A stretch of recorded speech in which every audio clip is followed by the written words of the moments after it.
This is the first show coming back. Yes, it is. Oh, I can't wait.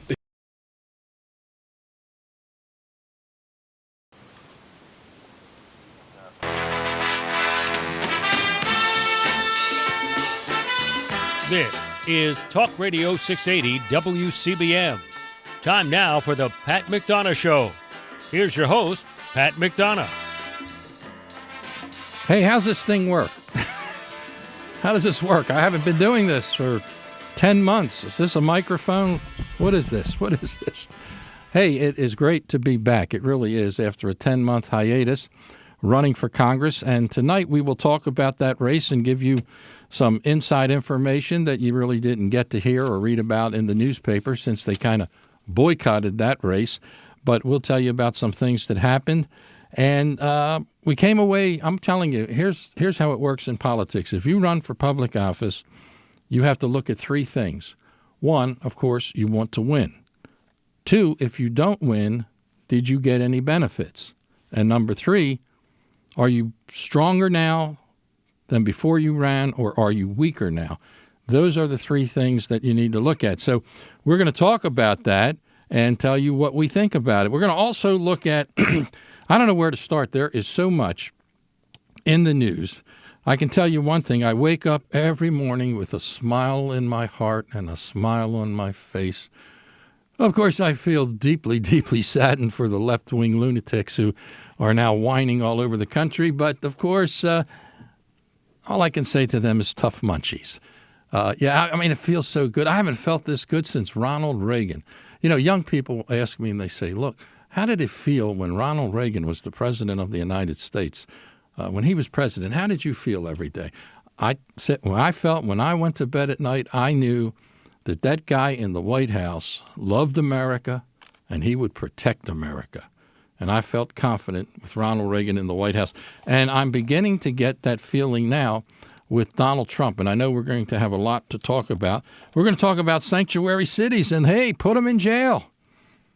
We could start off with Stephanie. Of course, she's leaving. Put Rahm Emanuel, put him in jail. And let me tell you something. I'm going to tell you some facts about the federal law, which they could wind up being investigated, indicted, and thrown in jail. And I'll explain to you how that works in a few minutes. And, of course, we're going to talk about the spoiled brats. Those rotten little whinies that are on the campuses all around the country and in our streets blocking emergency vehicles, that bunch. We'll talk about them. And the biggest loser was not crooked Hillary. The biggest loser was what? The media monster. Absolutely. We'll tell you how rotten they were and how biased they were. There is no journalism anymore, including the Baltimore Sun. And we'll talk about the future. What is going to happen? What is going to happen to the Democrat Party? Is it going to exist? My God, they have fallen apart. Who is going to be their leader? What is going to be their leader? It's a lot of questions out there. And we will also touch on Dallas Dance, my favorite superintendent. There is going to be a big rally. Put this in your little notebooks. Put this on your computers. A big rally next Tuesday at the Greenwood campus on North Charles Street at the Board of Education. Parents and mothers and fathers and grandparents and sensible people and realistic people and honest people and decent people, a whole bunch are coming out to protest, to dump Dallas Dance. I'm getting bumper stickers made up that say dump Dallas Dance. I'm going to have them available. I think they're going to take off. Dallas Dance is a mess. And fortunately, I was able to convict him in a court, not a court case, but in an ethics case, when he was giving away taxpayers' money to a company in Chicago, a private company, while he was working for that company. And I got him convicted on an ethics charge. And now I understand he just got convicted of a second ethics charge last week, of which the Baltimore Sun is covering up. We're going to dig that up for you and find out what that is all about. And we are looking at a third probe, a third complaint against little old Dallas Dance. And all the liberals and all the phonies and all the Common Core fanatics are out there protecting little Dallas. And here's the only bad thing about Hillary losing. If there is a bad thing, it's because she would have taken Dallas Dance to Washington. and we would have gotten rid of the little guy. But nope, that's one thing. You can't win them all, okay? All right, let's start off by talking, and we're not going to take any calls for the first half hour. We'll take some calls after that, whatever you want to talk about, but let us talk about this congressional race. Now, we started out, it's a tough race, it's a tough district, and if you're not aware of this, let me tell you what happened around the country. All around the country, there was a Donald Trump deluge, a Donald Trump tsunami. People came out all over the place. That's why he won Pennsylvania, Wisconsin, Michigan, et cetera, except for wacko, lefty, stupid Maryland. As usual, they did the dumb stuff here. And it was a Hillary tsunami in Maryland. And what happened was that my district, the way it's been gerrymandered, is that it has some very, very deep, dark, sinister, scary areas in my district. And if they come out in big numbers, and I'm not talking about black people, don't call in here and start calling me a racist again. I'm talking about areas where I lost 15,000 to 1,200, and they came out. Now, I won all of eastern Baltimore County. I am the congressman from eastern Baltimore County, believe me.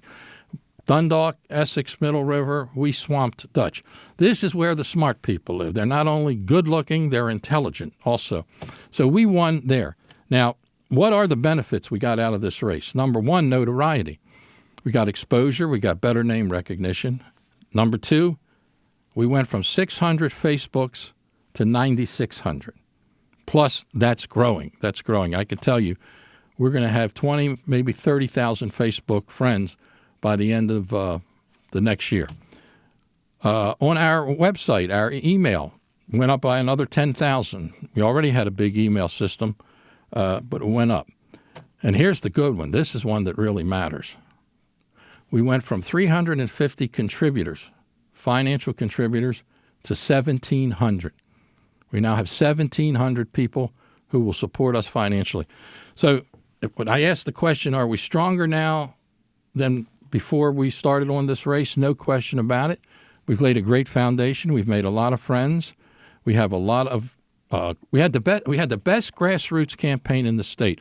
We had 175 people at the polls on Election Day, working at the polls, volunteers.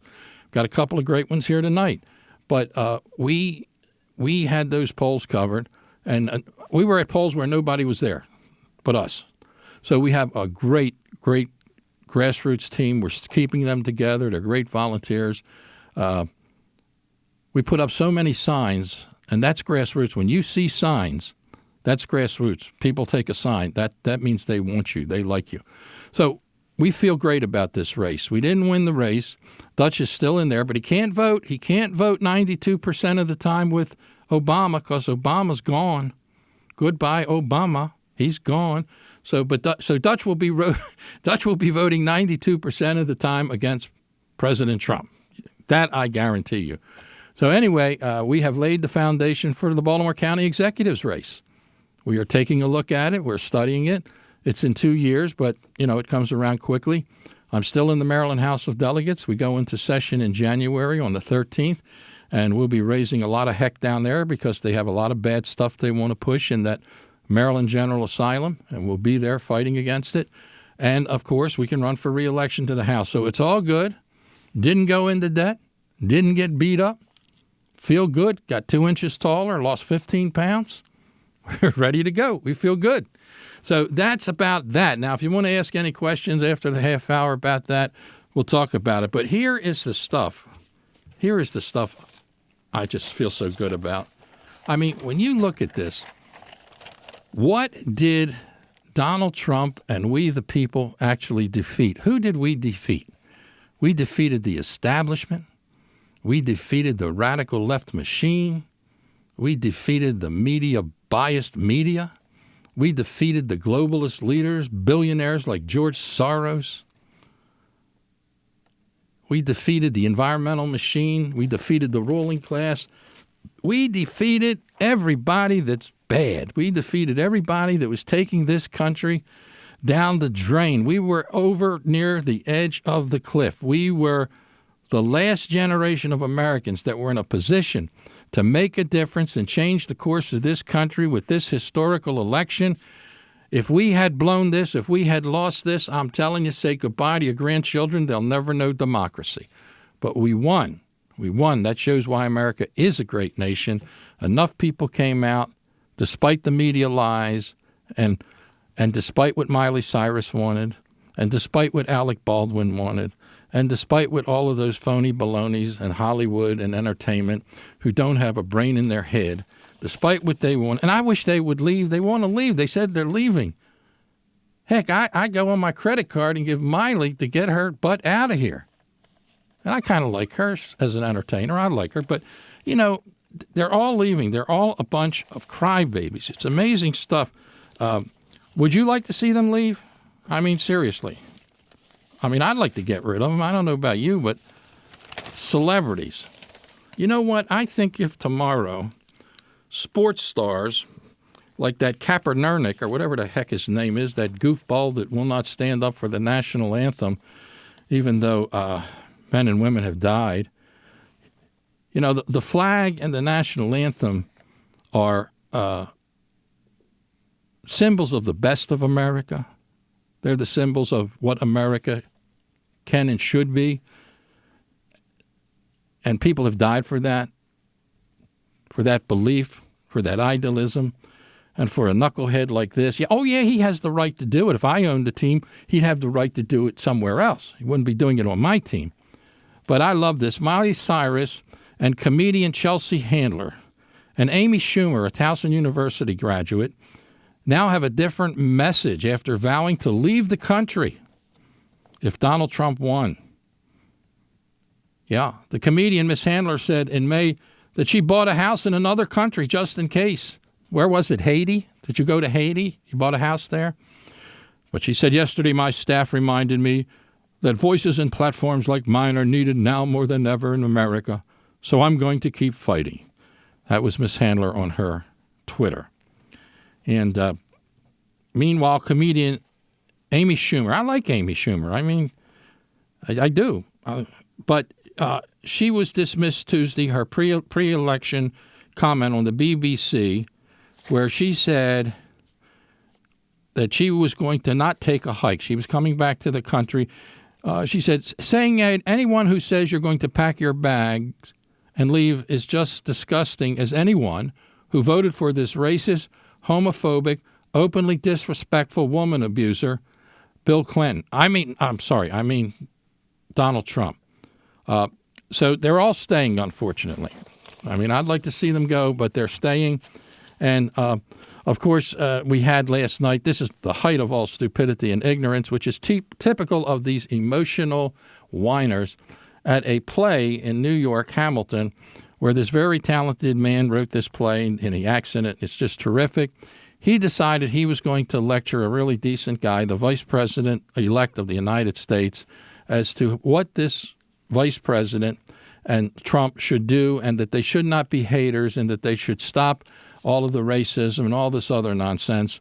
You know, Mike Pence is a nice guy. Sometimes I think that's a problem with some of the Republicans. They're too nice. That's what I like about Donald Trump. Donald Trump might have said something back to him, or he might have just, walked out, which is what he should have done. Mike Pence would never do that. I would. If it was me, I would have shouted something back at him like, shut up.